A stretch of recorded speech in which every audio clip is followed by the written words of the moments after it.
What's up, everybody? I always say the same thing. What's up, everybody? What's up, everybody? What's up, everybody? Here we go. Oh, here we go. Oh, yeah, Harren Gracie. What up? Hey, Russell Peters is joining in a couple of seconds here, a couple of minutes perhaps. Josh, Judith, hola, hola. What's up, Lasso? We got a great guest, probably the best guest ever by far in the history of the world. Here he is. Okay, I gotta shut the noise down. Here we go, Russ. Coming on. And so on time. Russell, you're so on time. Hello, kids. What's your hat? Okay. You're repping my school. Repping my school. You took the obsession with jiu-jitsu and now you are living it. I'm living it. Which is amazing. 4 years deep now. That's good, man.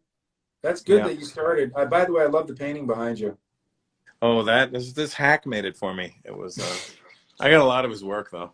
That guy sucks. That guy BUA. Oh my God. He puts the boo into BUA. What's up, brother? Here, buddy. Are you Trying to maintain? Thank you for fucking stress on the brain. You got another boo in the back there. I love that too. Thank I got you a so lot. much. Listen, I'm all BUA all day. Hold on, let me turn this thing down. There we go. Okay, there you go. You like that the angle aerial looking shot down on you? I like the aerial shot. Big fan. Okay, good. Let me turn this thing lower. Hold on. Let me just turn this.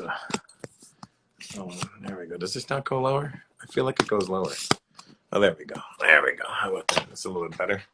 There we go. Bro, what's up, Jubu? Are you freaked out by how long this lockdown has lasted? Has it completely impacted your career? Because you were one of the most successful motherfuckers in the world. Is that a yes? Put my career into a screeching halt, because unlike a lot of the other guys that are successful in my business, they have the luxury of film and TV and podcasts and other outlets which allow them to still make money while they're not working. And my outlet is only stand-up. That's literally the only place I make my money. But there's places like, I talked to some people in Texas and Atlanta, and people, it's back to normal. I'm gonna wait, make sure that shit's okay. Okay. I don't want to be the guy that was part of the problem. I want to be, part of the solution. Are you okay? Well, that's good. You haven't gone back to Canada, obviously. You're not allowed in Canada. I don't even have a house there anymore. I sold it. You did? Yeah. Man, I loved your house, bro. It's a dope house. So you got you got no spot. I can't stay there anymore when I go to Canada. I got to buy another house, but I got to work in order to be able to buy anything. It's weird. What's fascinating about you, Russell, and I've always been impressed, because I feel like everything is a game. It's a matrix of a game. Whether it's the business of comedy, the business of art, the business of hip hop, and you've been able to kind of crack the code on the game. Like the way that you play the game without an intermediary like a Live Nation or somebody doing your bidding, you go right to the venue, just you and your brother, and you kept it in your family, and you're able to have incredible success. Is that something that just happened, or like? Yeah, I mean, it's just not normal. That's not normal. It's not normal, but I don't have I didn't I'm in the business, and I'm not from a family that's in the business. I'm literally the first of my kind, and I've been in it 31 years now. So other kids came along, and they didn't have to do, I would say they didn't have to do 75% of the bullshit that I had to do. They didn't have to go through nowhere near the shit I had to go through. I had to cut down the brush in order for these kids to walk through the path. And so when you're doing that, and you're so used to doing that, you don't look to somebody else for a hand. You're just used to doing it yourself. But I mean, everyone's also, I don't know, people get nervous. They're like, there's more opportunities presented if you have a Live Nation. But look at all the hip hop guys. Like, if you want to do a license deal with Wu-Tang now, you got to go to Live Nation. You know, Uh-huh. you want to do a deal with some of these old school guys, you got to go through these major conglomerates now. But you go right to Madison Square Garden directly. Is that how it works? Well, at those big, sometimes on the big ones, we'll have somebody involved, somebody who has a relationship with the building, you know, and we'll sell them the show, sort of. I mean, we'll either, you know, they'll do something to make to get their money, but they're not going to get the same money they're going to get from somebody who doesn't know that.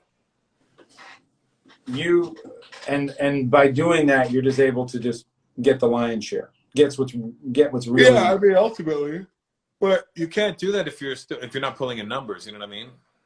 How many times have you sold out Madison Square Garden? 3, How many times have you sold out Air Canada? 7 or 8. Is that a fucking record? That's unprecedented. Like U2, did U2 sell it out? Like I think only U2, or am I wrong? I don't know, but I mean, as far as comics go, I'm the only one. That's insane. Yeah. That's Although other comics have come to my city, Toronto, and sold out the venue and had the nerve to say on stage that this is the first time this has ever happened. And I'm like, huh? There's a plaque in the fucking lobby with my name on it. that's weird. Yeah. But again, it's people don't want to.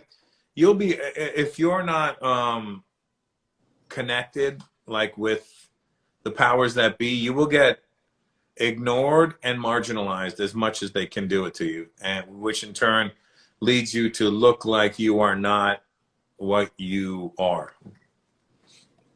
But what do you mean by that? Like They will negate what you've actually done because you don't have the association with the big name, whatever. Look at it this way: 31 years in this business, I have never once gotten an endorsement deal. what do you attribute that to? I The don't fact know. that you just no, come on, you know. I mean, you No, I haven't really sold out? don't. I wish I did know, but I really don't know. I Well, don't know what it is. I mean, have I been fine without it? Yeah. Well, there we go. That's all that matters, right?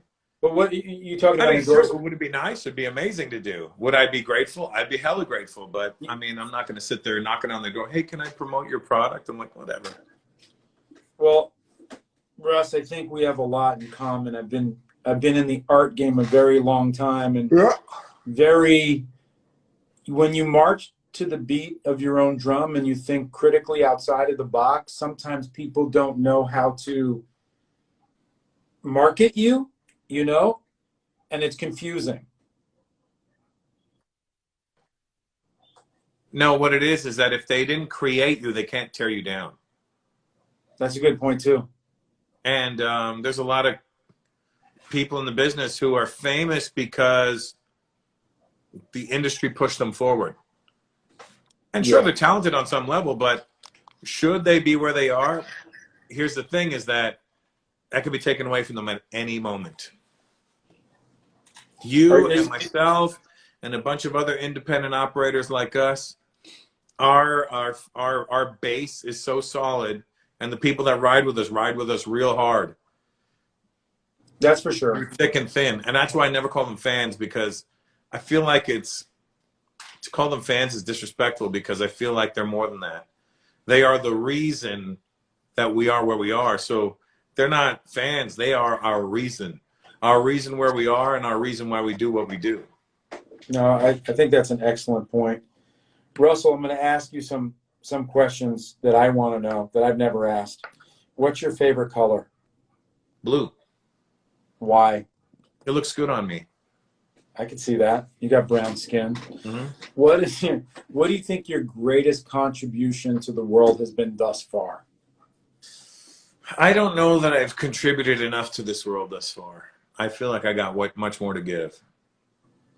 So for me to sit back and try and say down to one thing, it would be unfair to the world. It'd be unfair to me, and it's just not. It's not the right.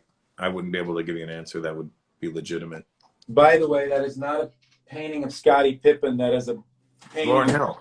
Someone's like, "Why do you have a painting of Scottie Pippen?" That's a painting I did of a fictitious character named Daisy Chex. Oh, I thought it was Lauryn Hill at first, so I saw the gap in her tooth. I could see that. What is your Russ? Who would narrate your life if you had one famous person that everybody could relate to? Who would be the person that narrated your life in a perfect blue sky world? Um, maybe Ben Kingsley. You know what I said? What? Oh fuck, what's his name? Who's the guy who did Darth Vader? Oh, as Come an on, Anthony guys. something. No. Oh, James Earl Jones. Thank you, James Earl Jones. Oh I feel no, like that. I would say Ben Kingsley, not only because he's half Indian, but he's got a really powerful voice. I like that. Wait a minute. I'm going to see what this question is here. Russell, why wasn't BUA an evolution of hip hop? That's an amazing question. Because I'm only in charge of getting the music, like the rappers, the DJs, and when it comes to like graffiti art and artists like that, I don't think we covered it.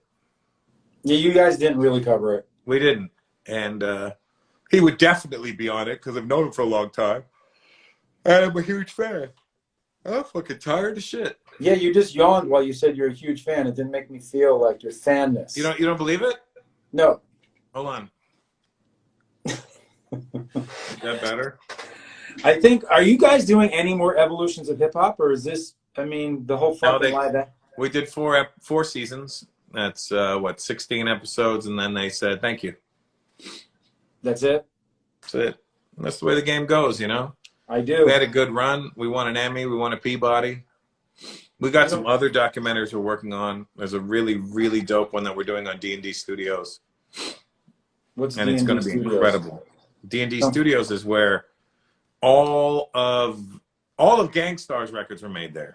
Okay. Biggie's 2 albums. Illmatic was made there. Reasonable Doubt. It was like the Sound City, the Muscle Shoals of New York for hip hop. Where was the studio? It was downtown. Manhattan? Yeah, in Manhattan. Okay. In like a grimy part of town. Yeah, But see, it was I don't where a know lot of ill music was made. I feel like I have this to show you. I wanted to show you the shirt that I got on set when I was on set on Beach Street. Oh, wow. Isn't that cool?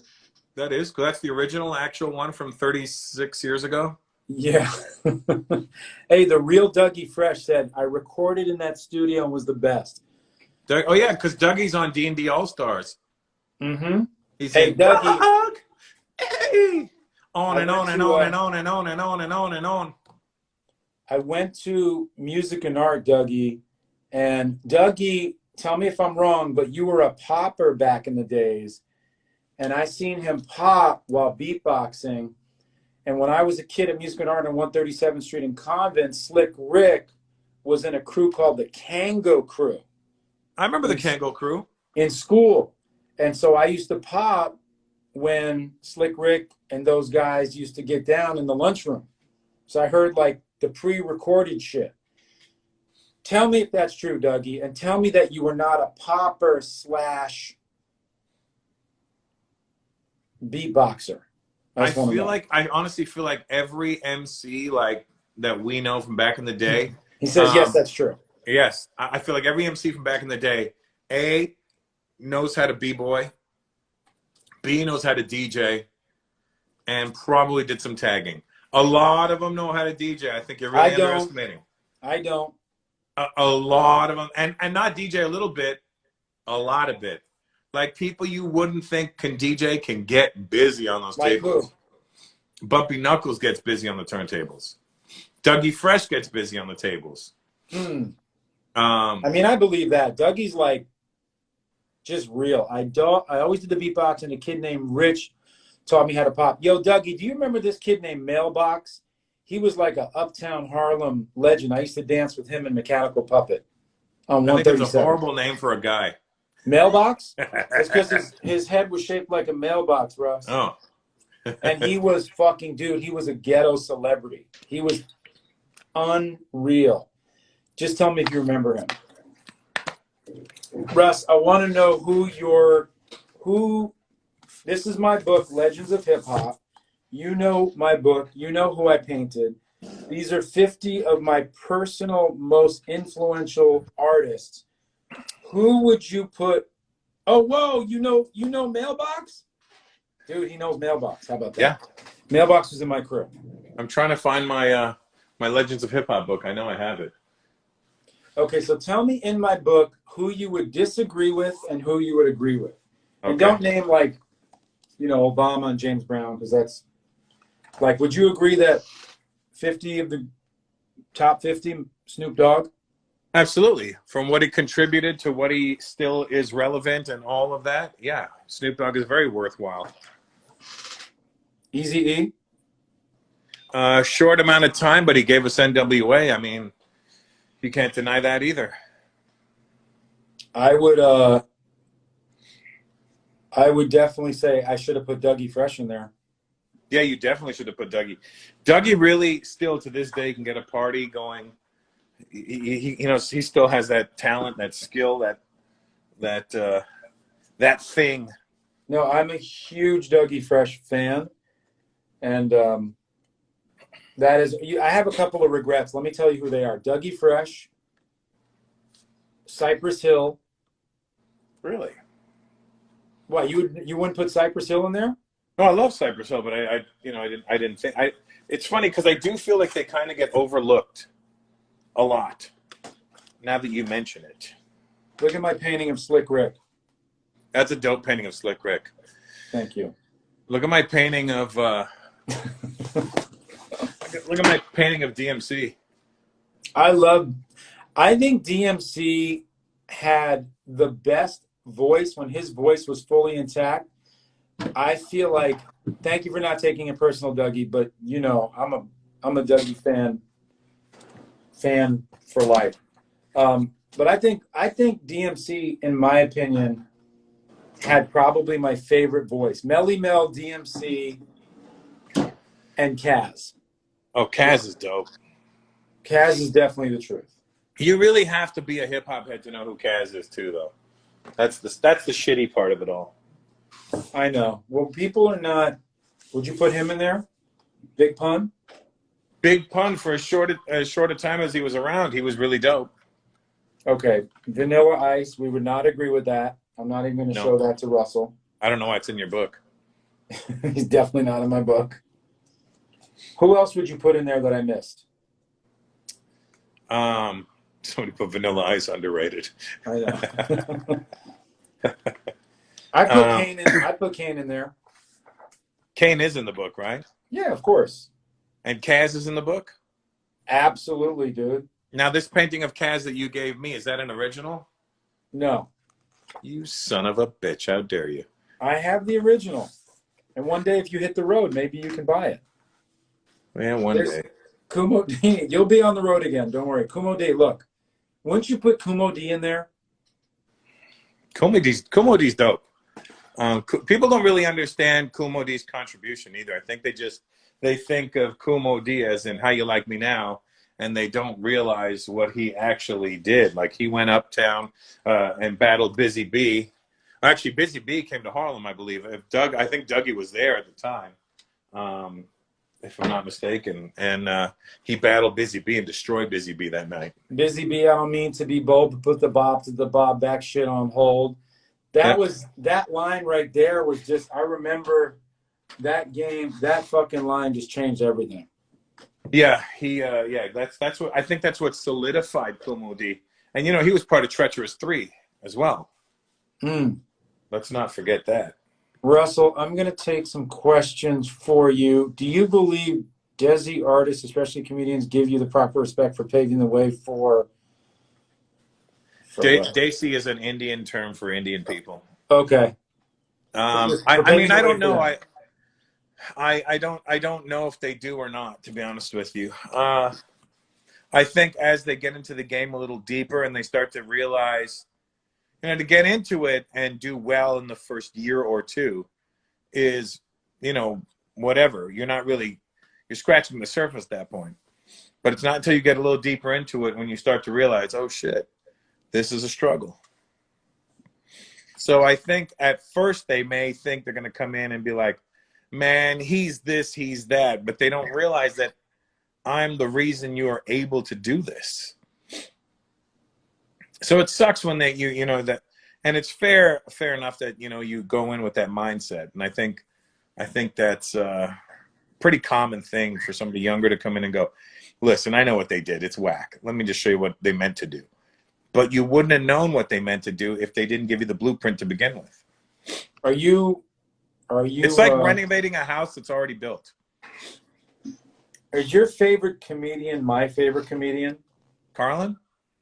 No, I guess not. Carlin's one of them, but Eddie Murphy. Oh, I love Eddie. I love Eddie. Have you met Eddie? Yeah, so I met Eddie twice. Okay.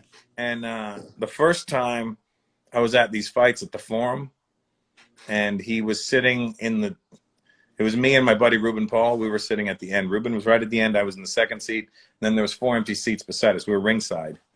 And it was right as the main event was about to start. And Ruben's like slapping my arm because I'm watching them enter the ring, and I'm like this. Mm-hmm. And Ruben's like hitting my arm. He's like, he's like speechless.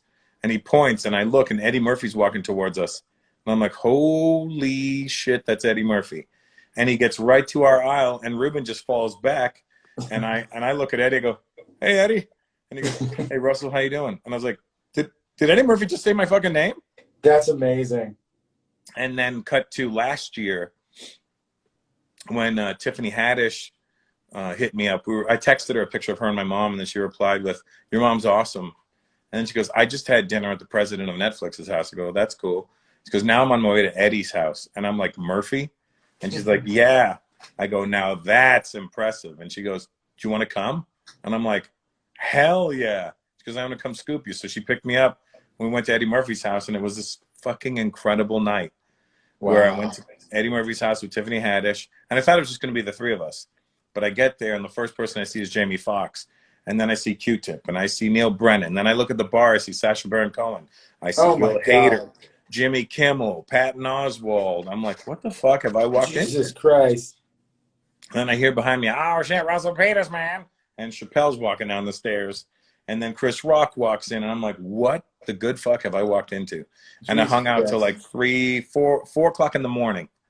Wow. And everybody had left. It was just, at this point, it was like me, Tiffany, Chappelle, Arsenio, Eddie, and 3 of Eddie's kids. Amazing. And Tiffany's like exhausted, so she's at the end of the couch like this. And I'm like, shit, that's my ride home, and I don't want to wake her up, right? Oh my God, how am I going to get home? And I don't want to be like, hey, Eddie, can I get your address for Uber? You know? And then I'm like thinking, God damn it, and I start getting excited. I'm like, am I going to spend the night at Eddie Murphy's house? This is going to be the best night of my life. I'm stealing the pillowcase. I don't give a shit. And then Arsenio's like, all right, Joe, I'm out. And I'm like, hey, wait, because I know Arsenio. I was like, Ars, which way? He goes, I'm going to the Valley. I go, can I get a ride to like Ventura and Beverly Glen? He's like, yeah, sure. So I get in the car with him, and we get down to the intersection. I go, hey, I'll just get out here. He goes, I'm not leaving you here at 4 o'clock in the morning. I go, well, where are you going? He tells me where he's going. I'm like, well, I'm just going down the road from there. He goes, I'll just drive you home. So Tiffany Haddish took me to Eddie Murphy's, and Arsenio Hall took me home from Eddie Murphy's. It's a pretty incredible night. Damn, bro. If you go again. It's cool that because Arsenio kind of carded, he had it was that new the GLE, the really funky looking Benz, the one with like, that looks like an X6. But he had like the AMG package. It's pretty dope. But it's dope because funny enough, I hit up Tiffany yesterday just to see how she was doing, but I think she changed her number. You sent me home one night after your show in your Bentley. You took it? No, you were drunk, and I didn't want to drive it, and it was a fucking weird-ass night. It was with Kung Lee. Did Kung go with you? Yeah. Yeah. That was the night. And always a good time. Yeah, always a good time. But I was like, I didn't want to drive your car. So next time you go to Eddie's, you know, and if you guys are cool. Have you painted Eddie? No. You should. He would love it. He's my... Paint him. I can get it to him. Yeah? Okay. I'd say he was always my top. like as a Oh, kid. dude, I mean, listen, he's my idol. I'll tell you another story about Eddie. Okay, In this is good. 1986, he performed in Toronto at the at Maple Leaf Gardens, and I was 15 at the time still. Yeah, I was 15 at the time. I don't think I had turned 16 yet. And we, me and this white kid that I knew named Doug, we went to the concert together. And then my friend's sister was kind of like a groupie chick, and she told me she was hooking up with Eddie and his crew. And she told us what hotel she was staying at and what room number. So after the concert, I knew that she went backstage and she went back to the hotel. So me and this guy, Doug, we were obviously 15, 16, so I ain't got no money. So we ran from Maple Leaf Gardens all the way to the Four Seasons Hotel up in Yorkville.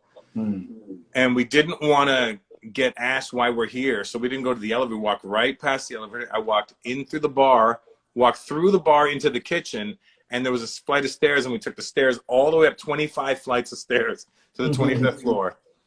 We get there, we're dripping with sweat, we're out of breath, knock on the door, his bodyguard answers, yeah. And I'm like, hey, is Eddie here? And he's like, who are you? I go, oh, it's we were just at the show, we just want to say what's up. He's like, you got girls? I'm like, do I have girls? No, we don't have girls. Are y'all girls? No. Well, then y'all ain't coming in. Oh, come on, man. He goes, you got sisters? He goes, my friend Doug goes, yeah. He goes, how old is she? He's like, 12. He's like, that ain't going to work. That's good. And then I'm like, God damn it. I go, man, we just ran here from the venue. We ran up 25 flights of stairs. Can we at least just see him? And he goes, no. Y'all want a soda or something? And I'm like, yeah. So he gave us a Coke, and we leave. And I'm like, Eddie Murphy gave me a Coke. I used to live in Switzerland. You know that I speak French, and I lived in a. This. What's that? I did not know this. Ben, je parle français, évidemment. I don't need you to speak it to me, motherfucker. Well, I'm just letting you know, motherfucker, that you know me for all these years. You don't know I speak French. So. Tu es maman fucker. Exactly. So I'm living in a little fucking village painting. I'm studying at one of the best schools in the world in a little place called La Tour de Paix in Switzerland. And there's this huge festival, which is the Montreux Jazz Festival, the Festival du Jazz.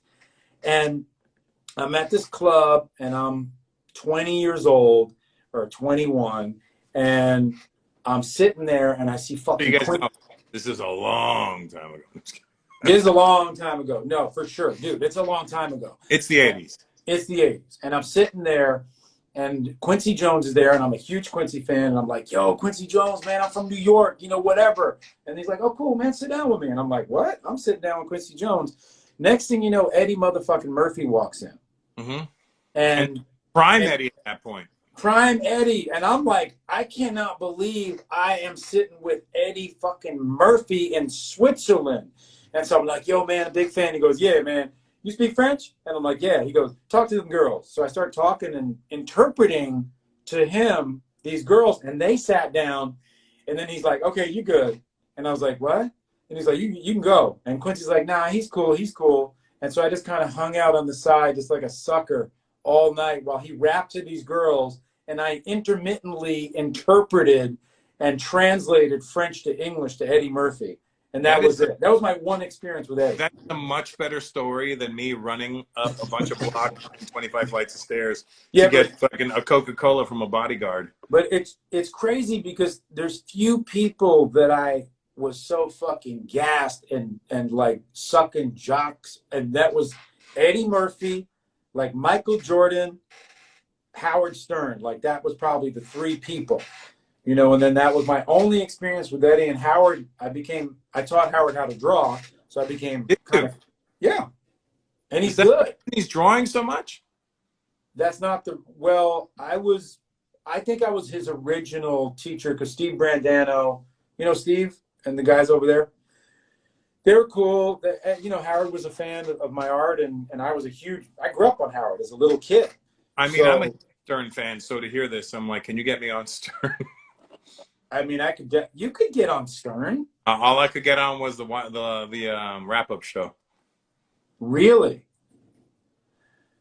You know, I think Howard doesn't understand. Like he doesn't. Like he never understood how big podcasts were, how big Joe Rogan was. I don't think he understands it. Like you're the dude who sold out Madison Square Garden 3 times and Air Canada 7 times, and people don't understand the fact that you are an international iconic celebrity. You're one of the biggest, if not the biggest, comedians in the world. I would say besides Kevin Hart, you are the #1 international comedian. Am I wrong to say Well, I that? mean, I was the first international comedian. All of those guys came after me.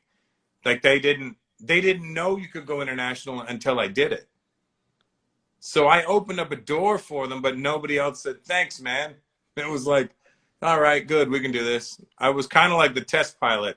It's kind of like how for Netflix, I was the first Netflix special, and now it's, become the industry standard, and they don't fuck with me no more. So it's, that's just, it is what it is. You know what I mean? You can't take it, you could sit here and take it personal, or you could just look at it as, well, I guess I'm not enough business for them, or whatever the No, deal. it's not. That's not true. You're a widget. You're a widget. You're like I'm a you're con. the, what's that? I'm more of a conduit. No, but like you are. You're an un.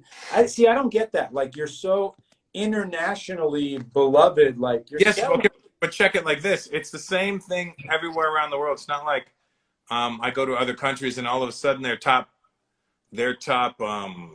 talk shows want to talk to me. I go to England. I've sold out the O2 Arena five or six times, and then I sold out Wembley Arena, and I couldn't get on one talk show in England.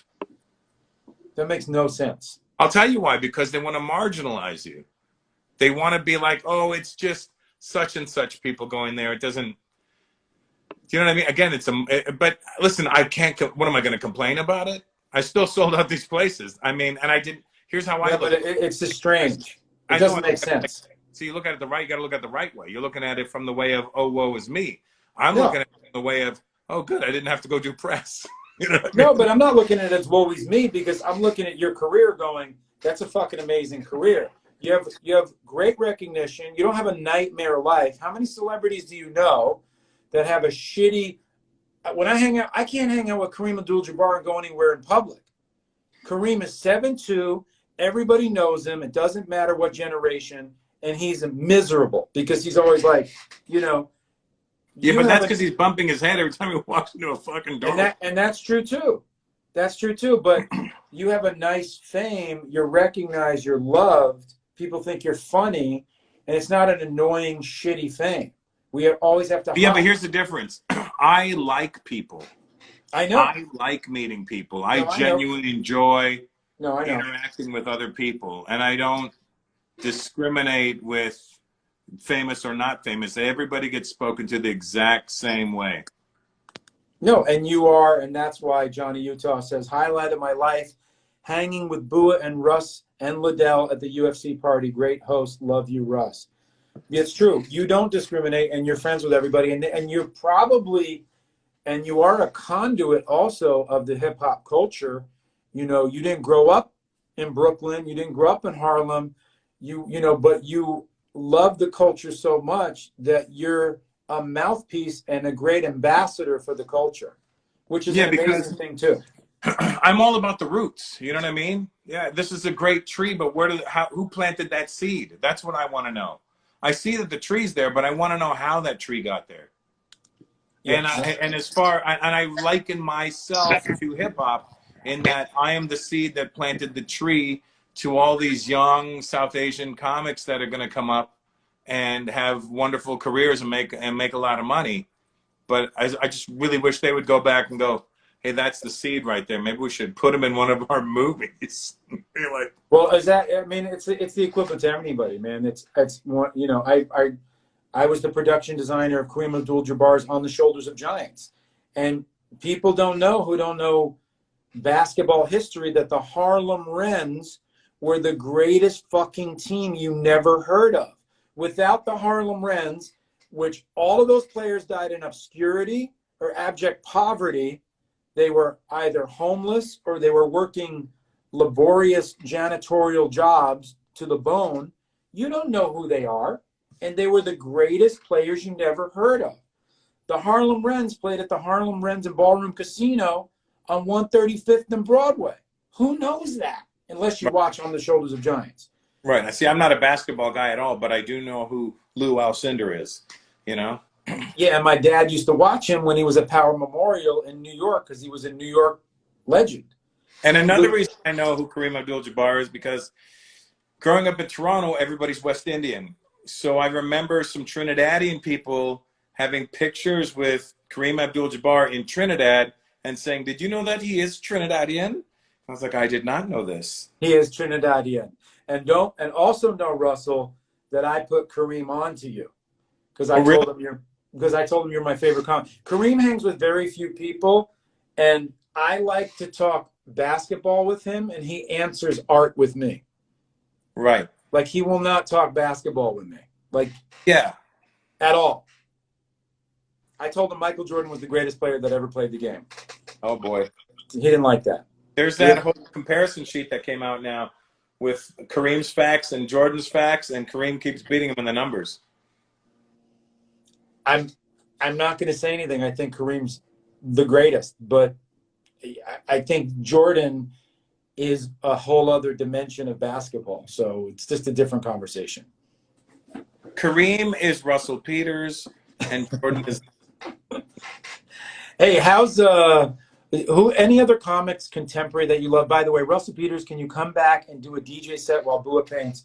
Let's do that soon. I'll be honest with you. I thought that's what this was. Well, I have so many questions for you that people want to know. So, but we'll do that. Russell, we'll ask it. What is your favorite comedy movie? I don't know. I have a lot of favorite comedy movies, and it depends. I mean, obviously, Airplane is up there. Hey, Kareem's in that too. Yes, he is. He's a co-pilot. Is he Roger Murdoch? No, he's not Roger. No, he's I don't remember his name. Murdoch? He's Over. Is he Over? Yeah. There's Murdoch, Roger, and Over.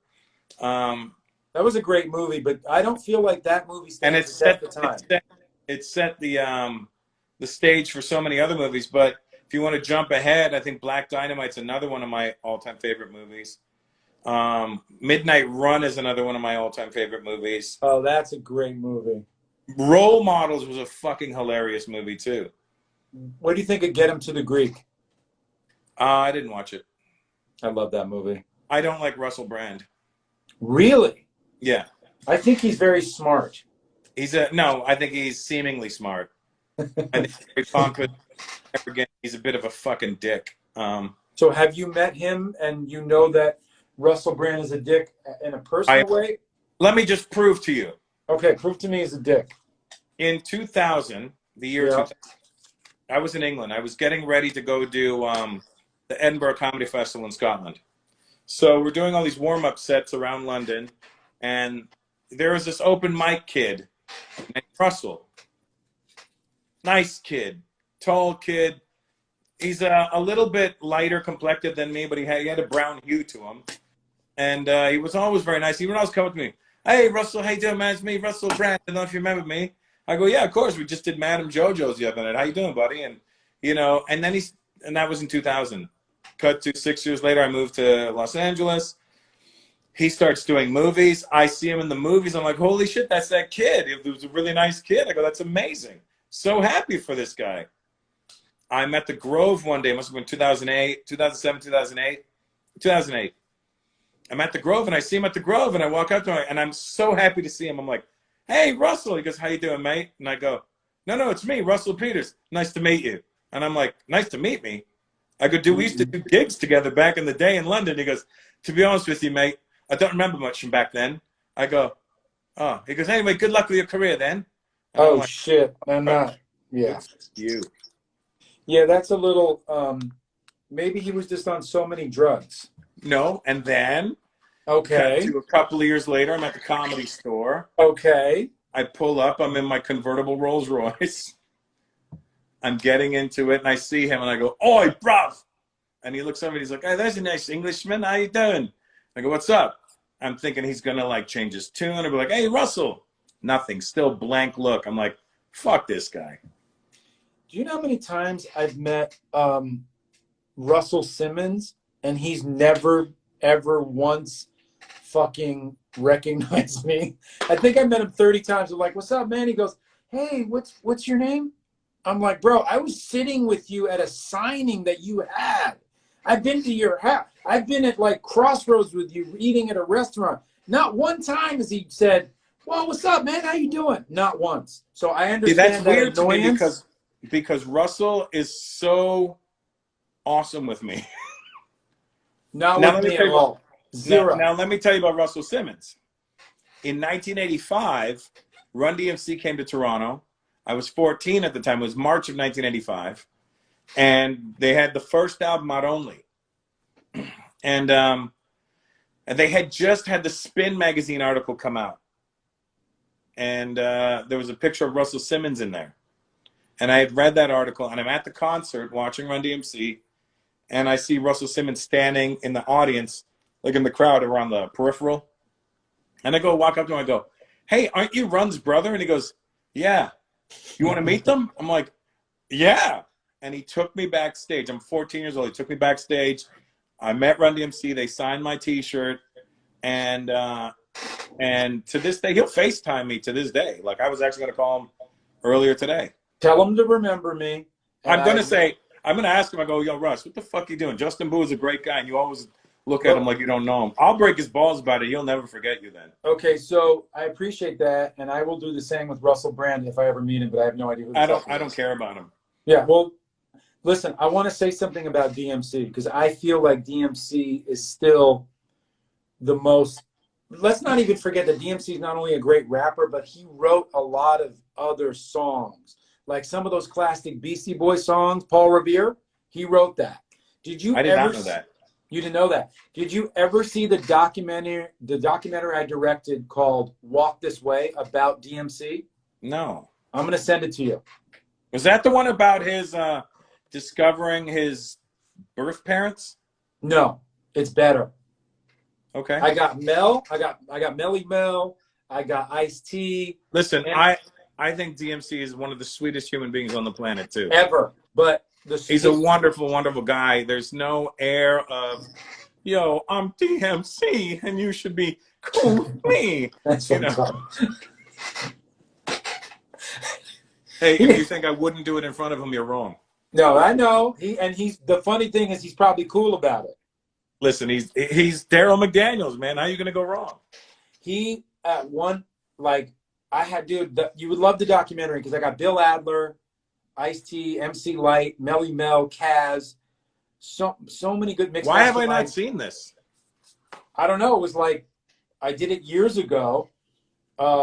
As just a fan, it was called, and at the end, that's the painting you have is from the documentary. And that's the autographed one. DMC signed it for me. And that's what, so the entire documentary is me figuring out who this guy is. And it starts off with a blank canvas and it ends with that.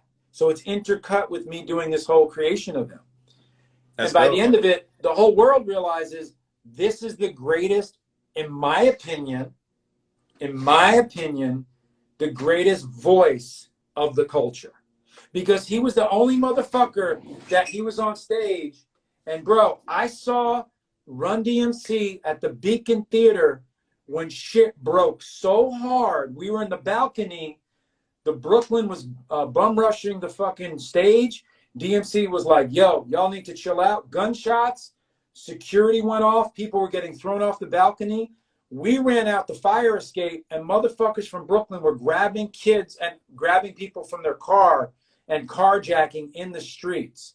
It was one of the craziest concerts ever. I brought that concert up to him. He's like, "Yo, I remember that day." Ooh. He's so cool though, and he's like, Yeah. you know what it is? What makes him even more awesome is like he's a comic book nerd, and like he really loves that shit, and he loves rock and roll and metal and stuff. And you're like, but that's why that is one of the reasons I think that makes him one of the most important guys. And a lot of those old school guys, they fucking love Floyd. They love Led Zeppelin. They love The Who. I mean, I'm a rock junkie too, so I Me mean, too. Me too. And that's why the early graffiti writers, the rock culture is so much more important in hip hop than people know. But all the early graph writers, those dudes, a lot of those dudes were white boys, and they come from the punk rock and rock and roll scene. And a lot of people don't know that. And DMC also. So a lot of that was infused early in the culture, and that's what effloresced into like real hip hop. People always think like, oh, all of the graffiti writers were like Puerto Rican black dudes, but they weren't. You know, they were, a lot of them were just like white boys. Yeah, there's like a lot of, Zephyr I mean, Hayes. that graffiti world's a completely different world too. But it's a They pillar. just happen to intersect. Do you know what I mean? They were not synonymous. They were synonymous. Hip hop and graffiti became Absolutely. synonymous, but I mean, graffiti was around before hip hop. Well, that's true, but the incarnation of the dance was called, before b-boying, was called physical graffiti. Like Because the Led Zeppelin album? Yeah, we were taking the moves, we were taking all those moves, you know, and taking the styled letters and incorporating it into the dance. It was salsa, it was cumbia, it was merengue, but it was graffiti that forced a lot of those poses because we were trying to be letters. So people don't see that. And that's why graffiti is so important. It was like this whole culture of rock and roll kids who were heterodox in their ideology, and they came in and filled a world of art. And that was interesting because they were bringing real artist references like Von Godet and, you know, fucking like the early pioneers of all the album art, like the Pink Floyd album stuff, and like The Wall and the Grateful Dead stuff, like oh yeah, that was very psychedelic, that stuff. Rick Griffin, like those guys, the psychedelic stuff, those kids brought it in. So when the cultures merged, it was like a perfect storm of a hybridized culture. Well, it's still, I've always been a graffiti fan. I was never able, I did not have the talent, you know. I respect the shit out of it. And that's why when I buy art, it's always got some sort of street element about it. Yeah. Like I'm not who do you collect besides me, Russ? I'm not a fan of like fucking people painting a bouquet of flowers. Get it out of here. Yeah, no, I got you. Yeti Fresh asks, who is your favorite cartoon character? Do you know, a lot of people don't remember this one, and I'm trying to remember who it was. I don't know cartoon character. I mean, I always loved Droopy. Droopy was one of my favorites. You know what? I'm happy. Yeah. Hooray. I love Droopy, man. But you remember this one cartoon, right? It's from like the 70s, maybe even 60s or 70s. And it was a kid in class, and he was a daydreamer. And that's why I loved him so much, because he would just completely zone out and daydream, right? So he'd be sitting in class, and he'd be bored while the teacher is talking, and there was a fish tank in the class, and he would like stare at the fish tank, and then all of a sudden he would start daydreaming, and in his daydream he dived into the fish tank, and then the goldfish that was in it turned into a shark, and he's fighting with the fish, and it's this whole world he comes up with in the fish tank.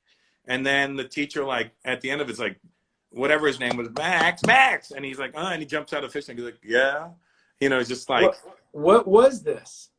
Man, I don't remember the name of it. Does anybody know? Someone else asked, would you do a Canadian sitcom? I absolutely would do a Canadian sitcom. Why not? It's my home. Listen, I'm of the mind of any excuse to go back to Canada. Really? Anytime. I love it there. It's my home. I love it. I love my roots. I mean, I forget where I was born and where I was raised and what made me who I am. I'm a big fan of Toronto, Russ. Me too. I think I have as many fans, if not more, in Toronto than in the States, at least in that concentrated area. Listen, I had your art in Toronto before I even knew you. And you know this to be true because you've seen some of the bootleg pieces I had in my house before we met. No, I know. It's funny because when you call my studio, you know, I tell the story. I was like, I don't know who that is. And he was like, oh, no, it's Russell Peters. And then someone down the road was like, dude, that dude's huge in Canada. And I was like, what does he do? He's like, he's a comedian. I was like, oh shit. Then I met you, and We we're real. Hubert, he connected us. Cuba connected us. Yeah. I love Cuba, man. He is. I do so many lives with him, and I don't know. He's just such a. It's another one of those genius guys who is talented beyond belief and is just another wonderful human being. But he's like us in a way where Somebody said the cartoon was called Boyhood Days. Oh, I never saw that. Was that Hanna-Barbera? I don't know. No, it wasn't Hanna-Barbera. It was like not Looney Tunes either. What was like the third string comic? Boyhood Days. I got to remember that now. Shit, I'm gonna try. Hold on one sec. Let me get my laptop here. You know, Kubert kind of inspired this painting too, man. When I was getting into Kubert, I was like, I don't know what my DJ is gonna be, but I got to make him part Filipino, because Filipinos rock the culture raw. And so I thought of Kubert the whole time as I was painting that painting. I'm trying to find this cartoon now. Hold on. Okay. But you know what? What's cool about Kubert too, in a lot of ways, like us, Russ, I feel like we're similar in the way where we don't fit into a box. We're not having people like go, oh, we want them to rep the product because they're a perfect face and voice. Like they don't think that way because they didn't build us up, so they're not part of the journey. So like, oh, look, these guys are already, doing things their way, which is essentially what I did with art. I think Kubert's doing the same thing. Like he never went Serato. He was like, fuck you. I'm going to stay fucking vinyl. And if you don't think it's relevant, I don't give a fuck because I'm going to practice until 6 in the morning and try to figure out what the sound is for the color blue. Well, that's definitely him. Remember, he used to tell me he would call you and ask you, what do you think about certain colors? He's like, yo, what do you think, like, what do you think felt would sound like? And I'm like, what? Like when you paint it, how does it feel when you paint it? And I'm just trying to create fucking felt, I guess, as a texture. Oh, but how would I make that into a sound? I was like, I don't know, motherfucker. Like you tell me. He was a master of creating. Listen, some of the most intricate cuts that anybody does nowadays is because of him. Let's see if this is it. It is a Warner Brothers cartoon. If this is what it is, and if this is what it is, it's from 1957. Dan the Hitman says Merry Melodies cartoon. Yeah, that's where I'm at. Hold on. Hubert, by the way, still calls me and asks me shit at night. I talked to him last night, and he was like, yo, what do you... He's just like, he's there. But you know what makes him so good? I spent a lot of my time thinking about guys like him because there's so few, is because he's always searching. He's an eternal student. He's not there. He's not arrived. Motherfuckers are like, I'm arrived. I see it in art all the time. Hey, you've done so much. What do you think? I go, I'm not done. No. I got too much left. I feel like I'm just beginning to learn how to draw myself. I'm just figuring some shit out that I've been trying to figure out for years. And all I've realized is it goes way deeper. Because I scratched the surface and I realized I'm in the fucking matrix. And there's no end to this shit. In fact, I actually know less now that I know how little I fucking know. Does that make sense? Yeah, no, I get it. I mean, you're like, we question everything. That's what we do. We don't. You can be told information or presented with things, but we're always searching. We always want to know more, and that's probably why my obsession with the beginnings of things is always very important to me. Because okay, I see where we are now, but how did we get to here? Mm. And the great thing about being my age or our age is that we came up in a time where there was only a certain amount of things, and we were literally there for the beginnings of so many different things. We were there for the beginnings of genres of music. We were there for the beginning of disco, of funk, of house, of hip hop, of b-boying, all these things. We were there at the beginning.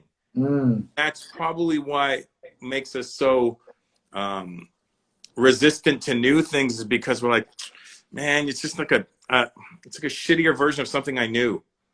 Yeah. And so people call us boomers or whatever the fuck whatever their insulting word they want to call you, and it's not that we're jaded. We've seen it from the beginning. And we've seen it grow and flourish. So to see it stunt itself bothers people like us. Yeah, that's true. Well, we're purists, and I think it bothers purists. I think people who really want to kind of, keep things, make things iconic and important.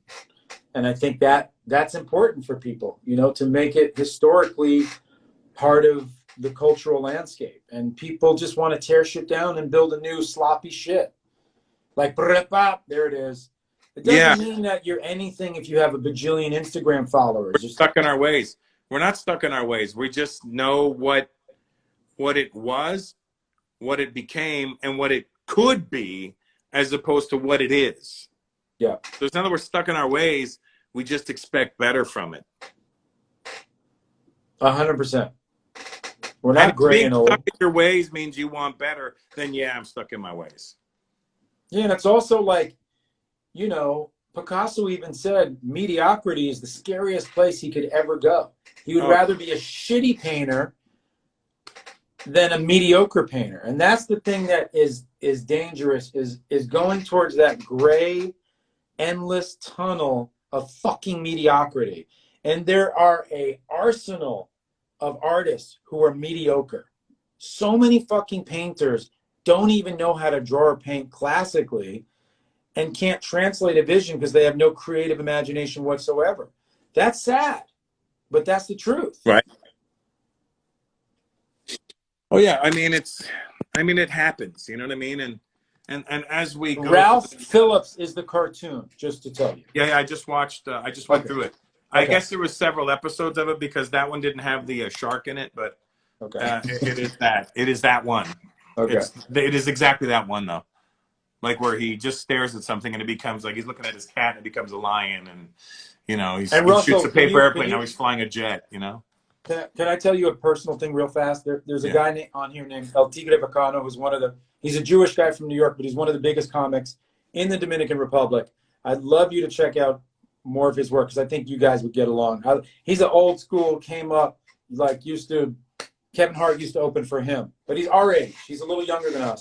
his name? Fun animal.